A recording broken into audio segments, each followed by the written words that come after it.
Capítulo 7. Hacer que un corto discurso produzca una acción. Un famoso obispo inglés, durante la Primera Guerra Mundial, arengó a las tropas en Camp Upton. Se dirigían a las trincheras. Solo un pequeño porcentaje de los soldados poseía una idea aproximada de por qué los enviaban. Lo sé, pues yo se los había preguntado. Sin embargo, el obispo habló a aquellos hombres de la amistad universal y del derecho de Serbia a un sitio bajo el sol. La mitad de ellos no sabía si Serbia era un nombre de un pueblo o de alguna enfermedad. Hubiera sido lo mismo que el obispo hubiese expuesto una erudita disquisición sobre la hipótesis de las nebulosas. Sin embargo, ni un solo soldado había dejado el lugar mientras hablaba. La policía militar guardaba todas las salidas para impedir que huyeran. No deseo menospreciar al obispo. Era un hombre de gran erudición, y ante un grupo de eclesiásticos su palabra hubiera causado probablemente una profunda impresión. Pero se equivocaba con aquellos soldados. Se equivocaba completamente. ¿Por qué? Evidentemente no conocía el propósito exacto de su discurso ni la manera de llevarlo a cabo. ¿Qué queremos decir cuando hablamos del propósito de un discurso? Precisamente que todo discurso, independientemente de qué orador lo sepa o no, posee alguno de estos 4 objetivos fundamentales.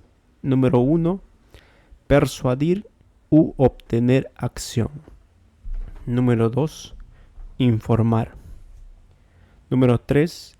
Impresionar y convencer. Y número 4. Entretener.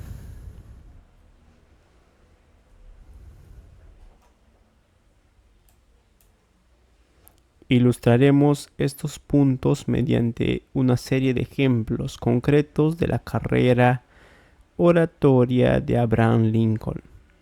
Pocos saben que Lincoln patentó cierta vez un invento para liberar a las embarcaciones encalladas en bancos de arena y obstaculizadas por otras razones.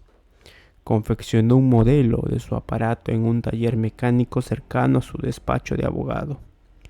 Cuando sus amigos iban a ver el modelo, no le costaba ningún trabajo explicar su funcionamiento. El propósito principal de aquellas explicaciones era el de informar. Cuando pronunció su inmortal oración en Gettysburg o sus 2 alocuciones al hacerse cargo del poder, cuando murió Henry Clay y Lincoln pronunció aquellas palabras de elogio sobre su vida. En todas esas ocasiones, el propósito principal de Lincoln era impresionar y convencer. En sus discursos ante los jurados, trataba de obtener decisiones favorables. En sus discursos políticos trataba de obtener votos. Su propósito, por siguiente, se dirigía a la acción. 2 años antes de ser elegido presidente, Lincoln preparó una conferencia sobre invenciones.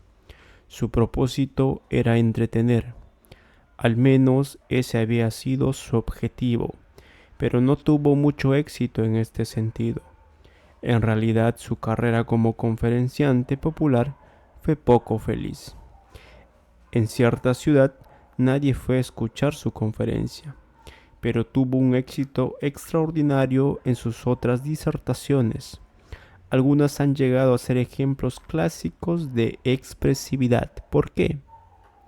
En gran parte porque en dichos ejemplos conocía perfectamente su objetivo y sabía cómo llevarlo a cabo. Muchos oradores no logran coordinar su propósito con el de las personas que concurren a escucharlo. Se equivocan y se afligen profundamente.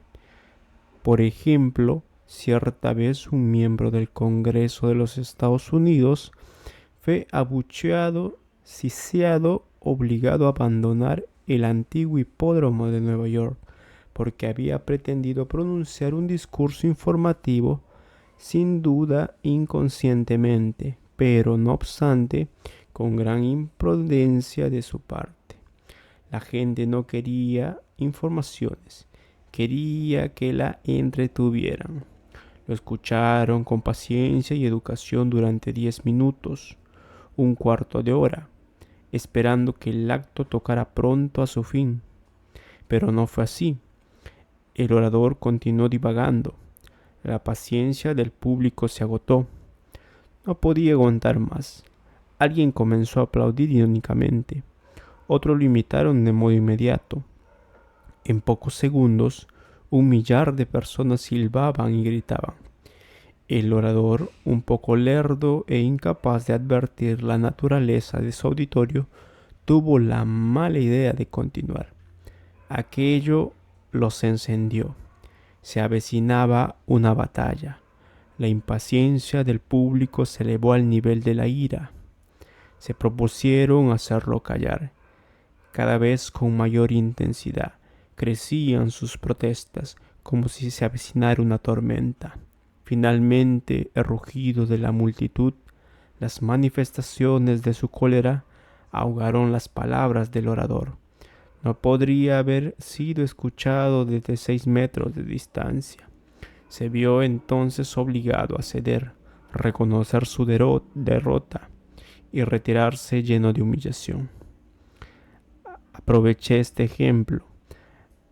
Adapte el propósito de su discurso al auditorio y a la ocasión. Si el legislador hubiera determinado previamente si su objetivo de informar al auditorio coincidía con el objetivo del auditorio al acudir a la reunión política, no se habría encontrado probablemente con aquel desastre. Seleccione uno de los 4 propósitos solo después de que haya analizado al auditorio y la oportunidad correspondiente. Para guiarlo en el importante problema de la construcción del discurso, este capítulo está dedicado enteramente al estudio de la concisión de aquel. Los 3 capítulos siguientes serán dedicados a los otros 3 propósitos fundamentales: informar, impresionar y convencer, y entretener. Cada propósito requiere un sistema diferente de organización. Cada uno posee sus propios obstáculos peculiares que deben ser vencidos. Antes que nada, descendamos a los detalles prácticos de organizar nuestros discursos para obtener la acción del auditorio. ¿Existe algún método de ordenar nuestro material de modo que obtengamos mayores probabilidades de que el auditorio responda afirmativamente a nuestros estímulos? ¿O bien no hay una táctica adecuada y el éxito depende de la casualidad? Recuerdo haber discutido este problema con mis asociados allá por el año 30, cuando mis cursos comenzaban a extenderse por todo el ámbito del país.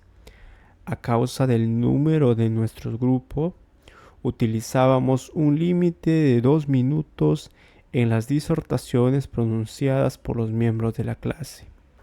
Dicha limitación no afectaba al discurso cuando el propósito del orador era simplemente el de informar o entretener.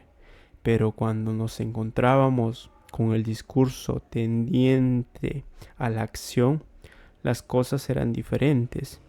El discurso dirigido a estimular una acción no salía del comienzo cuando usábamos el antiguo sistema de introducción, cuerpo y conclusión. El sistema estructural seguido por todos los oradores desde Aristóteles. Algo nuevo y distinto era necesario, sin duda alguna, para proveernos de un método absolutamente seguro de obtener resultados en un discurso de 2 minutos dirigido a estimular la acción de los oyentes. Sostuvimos entrevistas en Chicago, Los Ángeles y Nueva York. Recurrimos a todos nuestros instructores, muchos de ellos integrantes de los departamentos de oratoria de alguna de nuestras famosas universidades. Otros eran individuos que ocupaban puestos claves en el mundo de los negocios. Algunos provenían de floreciente campo de la publicidad y la promoción de ventas. De esta amalgama de mentes y experiencias esperábamos obtener un nuevo método de estructurar el discurso, un método práctico que reflejara la necesidad en nuestra época de un sistema lógico y psicológico para influir en la acción del oyente. No fuimos defraudados. De aquellas discusiones surgió la fórmula mágica para la construcción del discurso. Comenzamos a utilizarla en nuestras clases y siempre la hemos utilizado desde entonces. ¿En qué consiste la fórmula mágica? Simplemente en esto. Comience su discurso detallándonos su ejemplo. Un incidente que ilustre gráficamente la idea fundamental que usted pretende transmitir. Segundo, en términos específicos, claros y definidos. Explíquenos su objeto. Díganos exactamente cómo quiere que actúen sus oyentes y, tercero, denos su razón. Es decir, aclare las ventajas o beneficios que obtendrán sus oyentes cuando hagan lo que usted les solicita. Esta es una fórmula sumamente adecuada a nuestro acelerado modo de vida. Los oradores pueden no poseer el tiempo suficiente para extenderse en largas y pausadas introducciones. Los auditorios están compuestos de personas ocupadas que quieren escuchar un lenguaje directo. Se trata de gente habituada al cuidadoso estilo periodístico que presenta los hechos con mayor concisión posible. Gente expuesta a los intensos estímulos de la publicidad, que lanza sus mensajes en términos claros y potentes desde los anuncios, la pantalla de televisión, las revistas y los diarios. Cada palabra es medida cuidadosamente y ninguna se desperdicia. Mediante el uso de la fórmula mágica, usted puede estar absolutamente seguro de ganar la atención y centralizarla sobre el objeto principal de su mensaje. Es una fórmula que previene contra el uso descuidado de insultas advertencias iniciales, tales como "no he tenido tiempo de preparar muy bien este discurso", o bien "cuando vuestro presidente me pidió que pronunciara un discurso sobre este tema, me pregunté por qué causa me habría elegido a mí". Al público no le interesan las excusas reales o simuladas. Quieren acción. Con la fórmula mágica, usted le ofrecerá acción desde la primera palabra. La fórmula ideal para discursos breves, pues, está basada en un cierto grado de expectación. El oyente cae atrapado en las redes de su relato, pero no advierte el objeto del discurso casi hasta el fin de 2 o 3 minutos que dura este. Ello es casi imprescindible para obtener éxito cuando la demanda se refiere directamente al auditorio. Ningún orador que quiera ver a sus oyentes poner dinero para alguna causa, por muy digna que sea, obtendrá notables resultados si comienza así: "Damas y caballeros, me encuentro aquí para conseguir $5 de cada uno de ustedes". Se produciría un rápido movimiento hacia las puertas de salida. Pero si el orador describe su visita al hospital de niños, donde ha visto un caso especialmente doloroso de necesidad, un pequeño que carece de alguna ayuda económica para una operación en el hospital lejano y luego solicita contribuciones, las probabilidades de obtener apoyo de su público serán inmensamente más amplias. Este es el relato, el ejemplo que prepara el camino para la acción deseada. Observe cómo el ejemplo incidental es utilizado por Leland Stowe para predisponer a su auditorio a apoyar el llamado de las Naciones Unidas para la niñez. Ruego al cielo no tener que volver a hacer nunca en mi vida. ¿Puede haber algo peor que no poder interponer entre un niño y la muerte otra cosa que un mísero maní? Espero que nunca tengan que hacerlo y vivir luego con ese recuerdo toda la vida.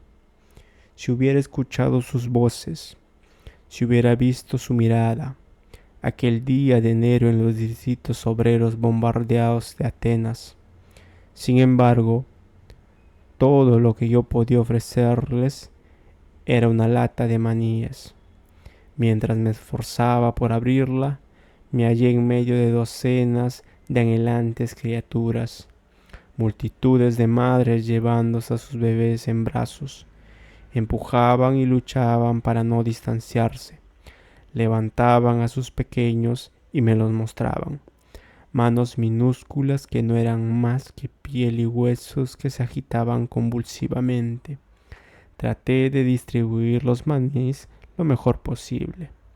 En su frenesí, casi me había hecho caer al suelo.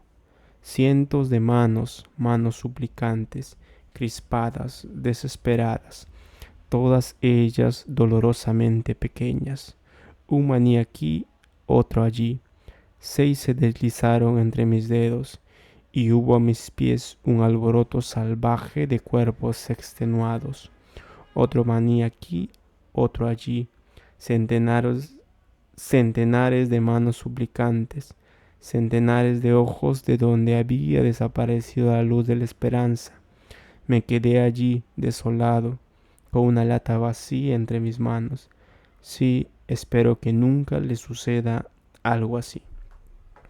La fórmula mágica puede ser utilizada también en la redacción de cartas comerciales e instrucciones a seguir por empleados y subalternos. Las madres pueden utilizarla para estimular a sus hijos y los niños para obtener algo en especial de sus padres. Usted encontrará en ella una herramienta psicológica que podrá utilizar cada día de su vida para transmitir sus ideas a los demás. Incluso en publicidad, la fórmula mágica es utilizada a diario. La casa de las baterías de Eveready difundió recientemente una serie de programas por radio y televisión elaborados sobre esta fórmula.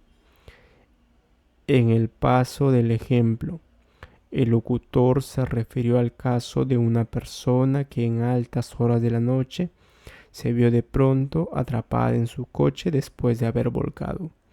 Luego de exponer los detalles del accidente, centró la atención sobre la víctima para finalizar el relato de cómo los destellos de los faros, alimentados por las poderosas baterías, habían atraído hacia el lugar los oportunos auxilios. Entonces, el orador pasó a explicar el objeto y la razón de sus palabras. Compre baterías Eveready y podrá salvar su vida en una emergencia similar. Todos estos relatos, que estaban consignados en los archivos de la compañía, correspondían a incidentes verdaderos. No sé cuántas baterías fueron vendidas gracias a este singular medio para propaganda, pero lo que sé es, sin ninguna duda, es que la fórmula mágica constituye un método efectivo de presentar lo que según usted debe hacer o evitar su auditorio.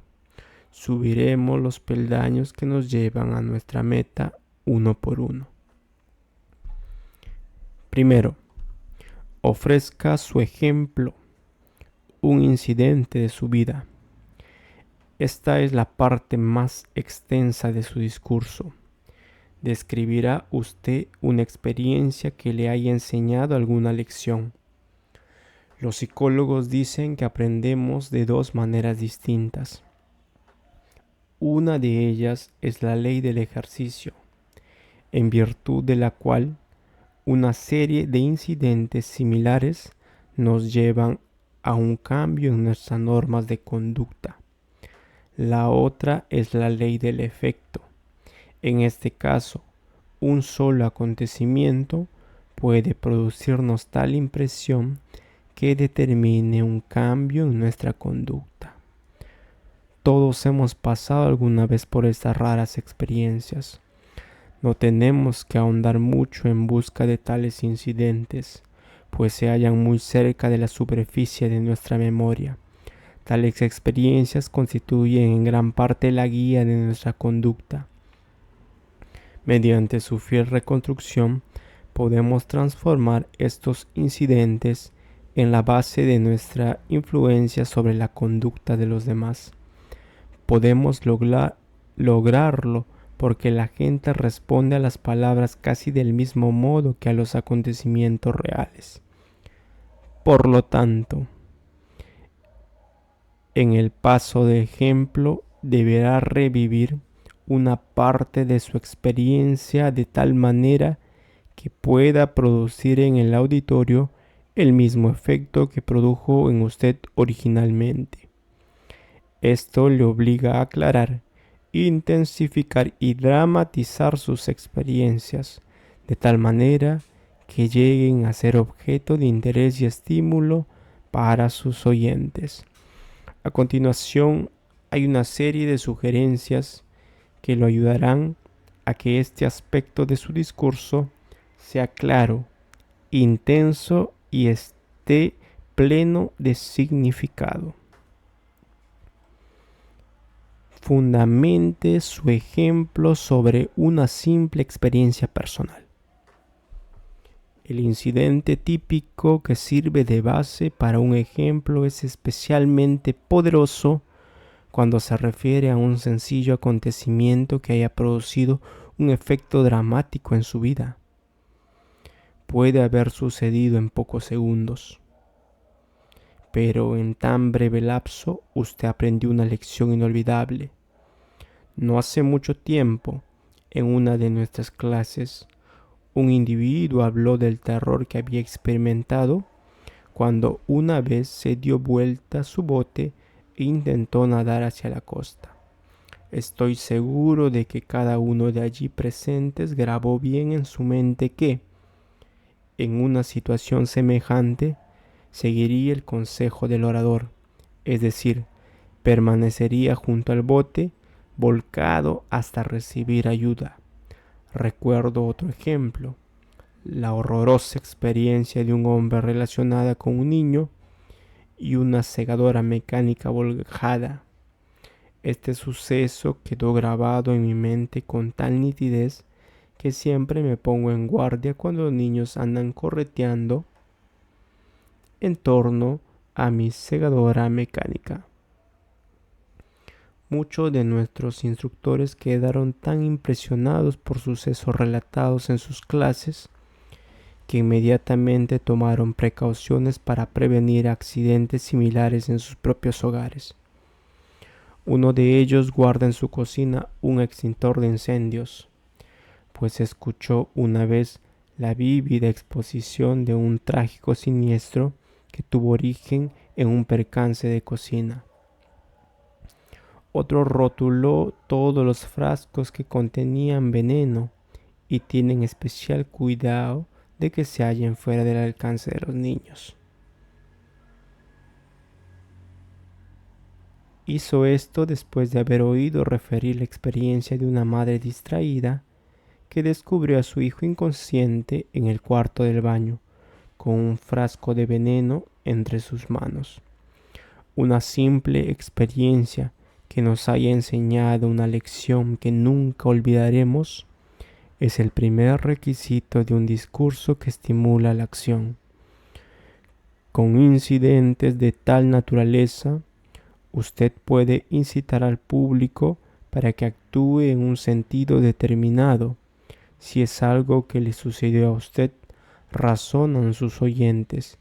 Bien, puede sucederles a ellos, y es conveniente que aprovechen su consejo haciendo lo que usted les sugiere. Comience su discurso con un detalle de su ejemplo.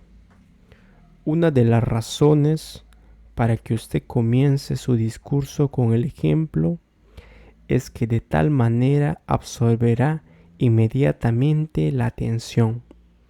Ciertos oradores no logran atraer la atención desde sus primeras palabras, porque con mucha frecuencia dichas palabras no consisten sino en observaciones repetidas, lugares comunes o excusas fragmentarias que no son del interés del público. Mi falta de costumbre al hablar en público es particularmente ofensivo, pero muchos otros lugares comunes que se utilizan para comenzar un discurso son asimismo muy pobres para atraer la atención del auditorio. Entrar en detalles sobre la forma en que usted llegó a elegir su tema, revelar al auditorio que usted no está muy bien preparado, es algo que descubrirán muy pronto. O anunciar el contenido de su discurso como un predicador que habla del tema de su sermón. Son métodos que debe rechazarse en el discurso breve dirigido a la acción. Adopte un rasgo propio del periodista. Entre directamente en su ejemplo y captará de inmediato la atención del auditorio. He aquí algunas frases iniciales que actuaron como imanes sobre mi atención. En 1942 me hallaba en una camilla en el hospital. Ayer durante el desayuno mi esposa estaba sirviendo el café cuando se abrió la puerta de mi despacho y nuestro capataz Charlie Van entró violentamente. Estaba pescando en medio del lago, levanté la vista y vi un bote a motor dirigiéndose velozmente hacia mí. Si usted comienza su discurso con alguna frase que responda a una de las preguntas ¿quién?, ¿cuándo?, ¿dónde?, ¿qué?, ¿cómo?, ¿por qué?, estará utilizando uno de los más antiguos artificios que se han empleado en el mundo para lograr la atención: el relato. Había una vez. Son las palabras mágicas que abren las puertas de la imaginación infantil. Por la misma vía de acceso al interés humano, usted puede cautivar el pensamiento de sus oyentes desde las primeras palabras. Llene su ejemplo con detalles importantes. Los detalles en sí mismos carecen de interés. Una habitación revuelta y atestada no tiene atractivo. Un cuadro con exceso de detalles no guardan relación entre sí y no incita la mirada a detenerse mucho tiempo sobre él. Del mismo modo, demasiados detalles sin importancia hacen que conversar o escuchar un discurso se conviertan en pruebas de resistencia. El secreto consiste en seleccionar tan solo aquellos detalles que contribuirán a dar un realce mayor al objeto y a la razón del discurso. Si usted pretende persuadir a sus oyentes a que aseguren sus coches antes de emprender un viaje largo, todos los detalles de su ejemplo deben estar relacionados con algo que le haya sucedido cuando una vez emprendió un viaje sin tener su coche asegurado. Si habla de placer que le disparó el paisaje o cuenta dónde se hospedó cuando llegó a su destino, solo conseguirá oscurecer su objeto y disipar la atención. Pero los detalles de importancia, expresados en lenguaje concreto y colorido, son el mejor medio de dar nueva vida al incidente y ofrecer al auditorio un vivo cuadro de este. Decir tan solo que una vez tuvo un accidente a causa de su negligencia no posee interés alguno, y es poco probable que pueda inducir a alguien a ser más prudente al volante de su coche. Pero ofrecer un cuadro verbal de su escalofriante experiencia, utilizando plenamente las posibilidades de un lenguaje que apele a todos los sentidos, grabará profundamente el suceso en la mente de quienes lo escuchan. Por ejemplo, uno de mis alumnos desarrolló, como se verá enseguida, un ejemplo que expresa vívidamente la necesidad de conducir con extrema precaución por carretera en la época de invierno. Me dirigí hacia el norte por la ruta 41 en Indiana. En la mañana de la víspera de Navidad en 1949. En el coche viajaban mi esposa y mis 2 hijos.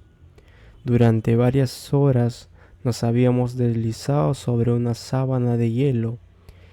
El más ligero toque en el volante hacía patinar a mi coche de un modo muy desagradable. Pocos conductores intentaban adelantarse y parecía que las horas se deslizaban tan lentamente como los vehículos.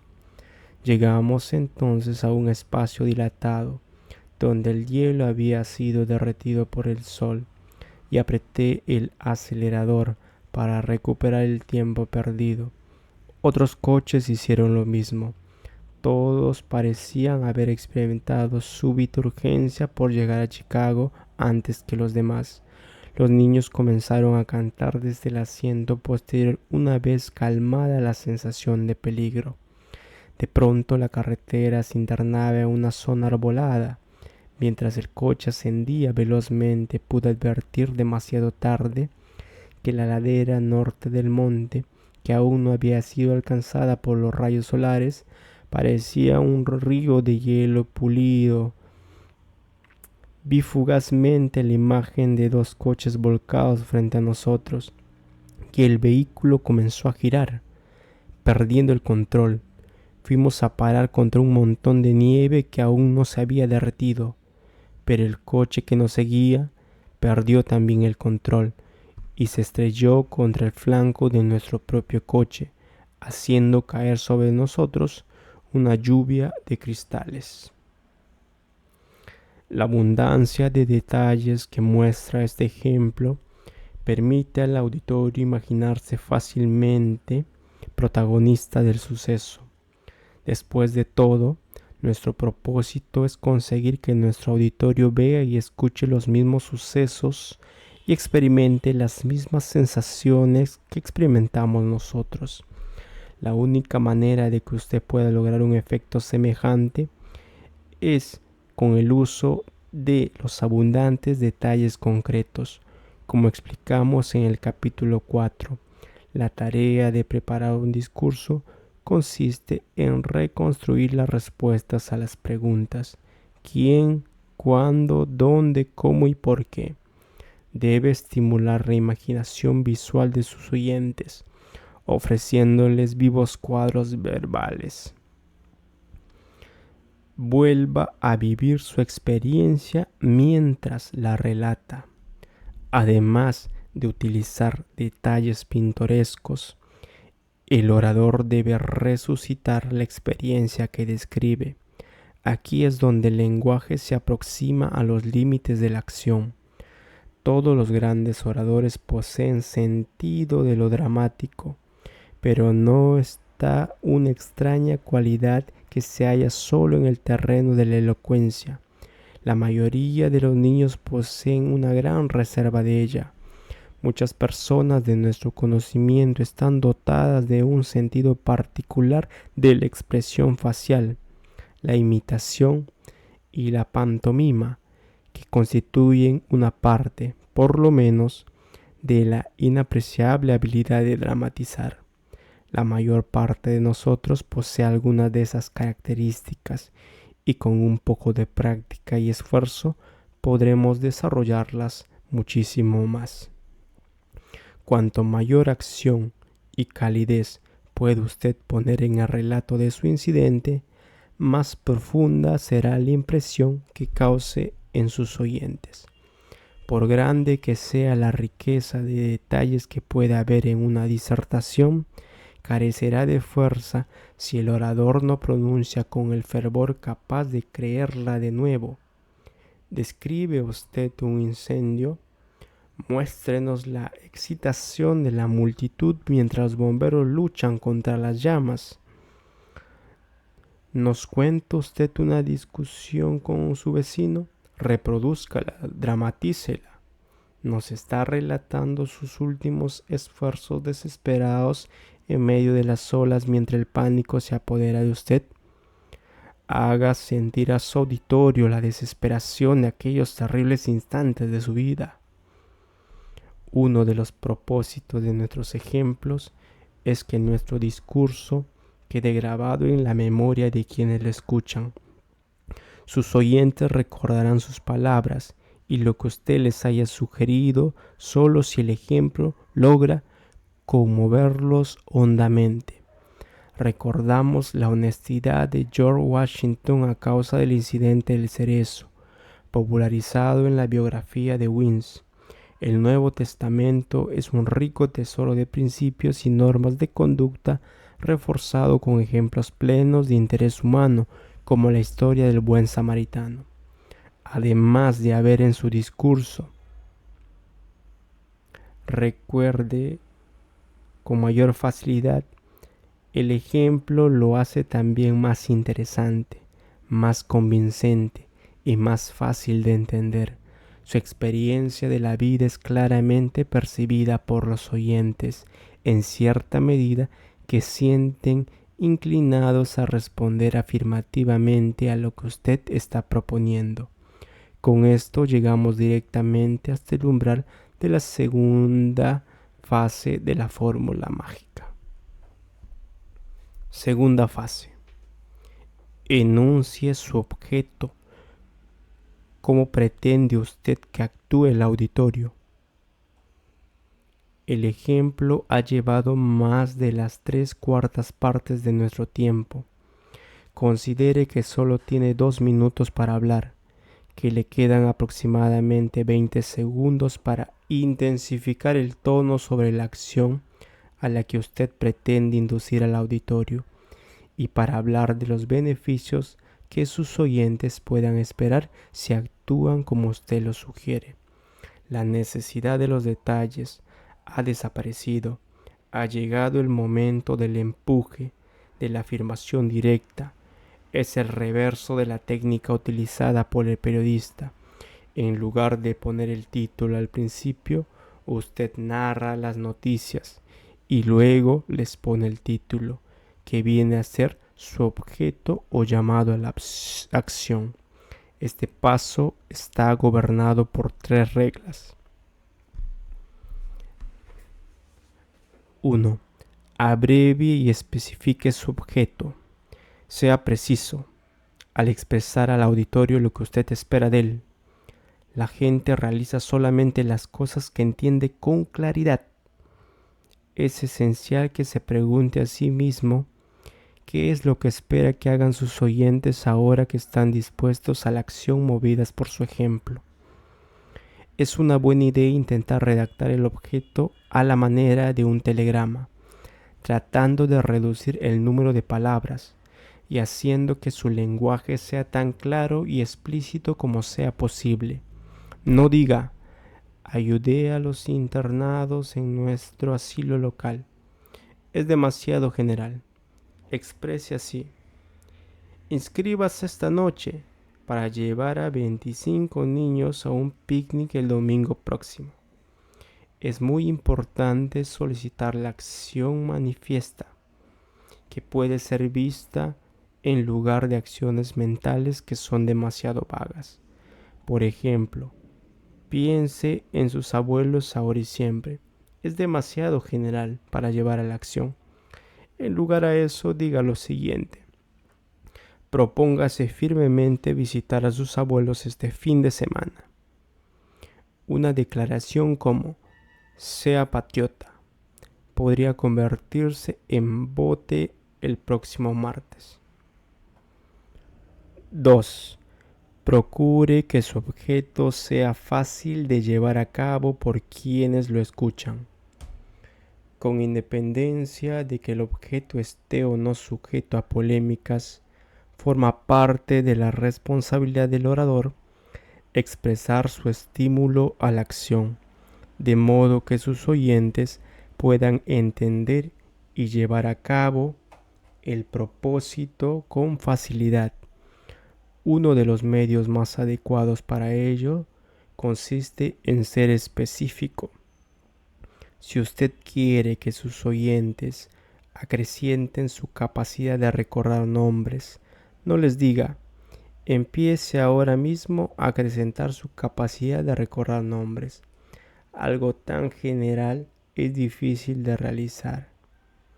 Diga en cambio, repite el nombre de la próxima persona que le presenten 5 veces en 5 minutos luego de haberla conocido. Los oradores que detallan los puntos de la acción son más capaces de tener éxito en la motivación de sus auditorios que aquellos que se quedan en el campo de las generalidades. El problema de cómo expresar el objeto del discurso, positiva o negativamente, puede resolverse encarándolo desde el punto de vista del auditorio. No todas las expresiones negativas carecen de efecto cuando expresan de una acción la cual debe evitarse. Probablemente convencen mucho más al público que una advertencia afirmativa. No arrebate las bombillas es una frase negativa, empleada con gran éxito hace algunos años en una campaña de publicidad destinada a incrementar las ventas de lámparas eléctricas. 3. Exprese su objeto con energía y convicción. El objeto constituye todo el tema de su discurso. Usted debe expresarlo, por consiguiente, con todo su poder de convicción, como un encabezamiento impreso en grandes caracteres. Su llamado a la acción debe estar acentuado por una expresión ágil y enérgica. Usted va a dejar una impresión definitiva en el auditorio. Hágalo de tal modo que pueda sentirse la sinceridad de su propósito. No debe haber incertidumbre o timidez en su actitud al expresar su deseo. Este poder persuasivo de la actitud nos llevará hasta las últimas palabras en que desarrollamos el tercer paso de la fórmula mágica. Tercer paso o tercera fase de la fórmula mágica. Manifieste la razón o el beneficio que puede esperar el auditorio. Una vez más aquí, son necesarias la brevedad y la economía. En la razón se determina el incentivo o recompensa que pueden esperar los oyentes si actúan de acuerdo con lo solicitado en el paso anterior, el objeto. Asegúrese de que la razón guarde relación con el ejemplo. Mucho se ha escrito sobre la motivación en un discurso. Constituye un tema vasto y sumamente útil para todo aquel que se esfuerce en estimular en los demás a la acción. En el discurso breve para tal objeto, sobre el cual centramos nuestra atención en el presente capítulo, todo lo que podemos pretender es ilustrar los beneficios en un par de frases y dar por terminado el discurso. Es de la mayor importancia. Sin embargo, usted subraye los beneficios surgidos del ejemplo.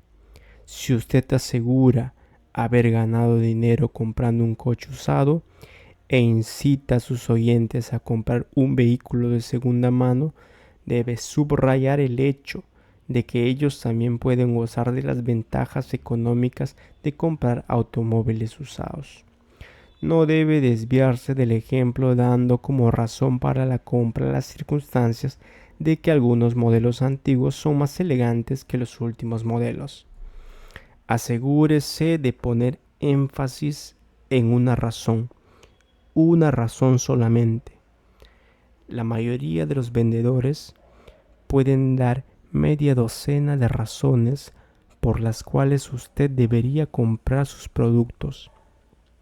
Y es muy posible que usted pueda ofrecer varias razones para apoyar su objeto, y todas ellas pueden ser dignas del ejemplo empleado. Pero insistimos, es mucho mejor elegir una razón fundamental de importancia y basarse en ella.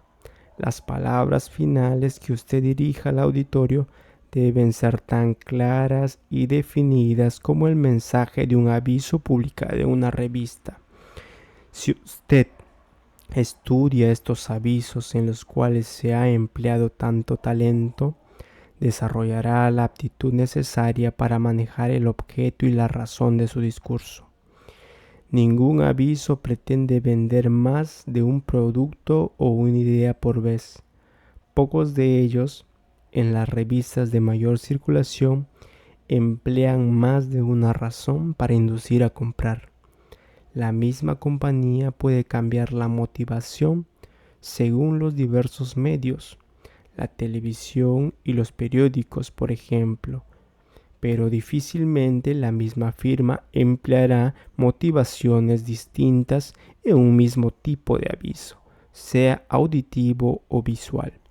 Si estudia los avisos que ve en revistas y periódicos y en la televisión, si analiza su contenido, se asombrará de ver que con frecuencia se utiliza la fórmula mágica para incitar al público a la compra. Existen otros medios de elaborar un ejemplo: utilizar muestras, ofrecer una demostración, hacer comparaciones, citar autoridades y estadísticas. Serán desarrollados con mayor extensión en el capítulo 13, donde se hablará del discurso más prolongado que tiende a persuadir. En este capítulo, la fórmula ha sido restringida al tipo de ejemplo de incidente personal, pues en el discurso breve para lograr la acción es este ejemplo, sin lugar a dudas, el método más fácil e interesante, el más dramático y persuasivo que puede emplear un orador.